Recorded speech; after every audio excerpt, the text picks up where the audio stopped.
ఏం చేస్తున్నావు నీ చేతులతో, ఏం చేస్తున్నావు నీ కాళ్ళతో, ఏం చేస్తున్నావు నీ కళ్ళతో, ఏం చేస్తున్నావు నీ చెవులతో, ఏం వింటున్నావు, ఏం చేస్తున్నావు?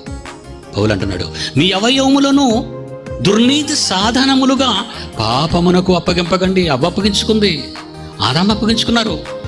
మరి దేనికి ఉపయోగించాలని కింద అంటున్నాడంటే, మీ అవయవములను నీతి సాధనాలుగా దేవునికి అప్పగించండి.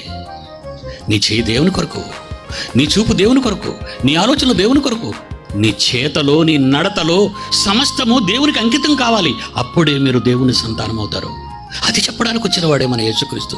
అన్నయ్య 2000 సంవత్సరాల క్రితం ఎవరి మనోనేత్రాలైతే యుగ సంబంధమైన దేవత మూసి కనబడకుండా అంధత్వంలో ఉంచిందో, అంధత్వం నుంచి తొలగించటానికి ఈ మహాజ్ఞానాన్ని పంపాడు.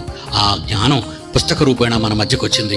అది ఈ నేత్రాలతో చదివి ఈ శరీరంతో నిజంగా మనం దేవుని కొరకు జీవించగలగాల, లేదా దుర్నీతి సాధనాలుగా ఉపయోగిస్తారా?